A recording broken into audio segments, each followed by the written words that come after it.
বিশ্বের সবচেয়ে দীর্ঘ প্রাচীর the great wall of China বিশ্বের আশ্চর্য এক দেয়াল। এর মোট দৈর্ঘ্য ২১,০০০ কিলোমিটারেরও বেশি। চীনের মানুষ এই প্রাচীরকে বলে পাথরের ড্রাগন। চীনা বিশ্বাস অনুযায়ী ড্রাগন শক্তি, ক্ষমতা ও সুরক্ষার প্রতীক, যা তাদের বিপদ থেকে রক্ষা করে। চীনের মানুষ বিশ্বাস করেন যে হাজার হাজার বছর আগে একটি ড্রাগন উড়ে এসে এই প্রাচীরের পথ চিহ্নিত করে এবং পরবর্তীতে সেই ড্রাগনের চিহ্ন অনুসরণ করেই এই প্রাচীর তৈরি করা হয়। এই প্রাচীর তৈরির মূল উদ্দেশ্য ছিল শত্রুর হাত থেকে দেশকে রক্ষা করা। এই প্রাচীরে দাঁড়িয়ে একসাথে ১০ জন পদাতিক সৈন্য বা ৫ জন অশ্বারোহী একসাথে শত্রুর মোকাবেলা করতে পারে।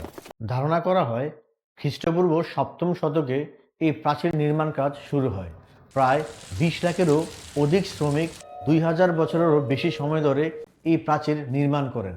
২০০৭ সালে চীনের মহাপ্রাচীরকে একটি বৈশ্বিক ভোটে বিশ্বের ৭ আশ্চর্যের অন্যতম হিসেবে নির্বাচিত করা হয়।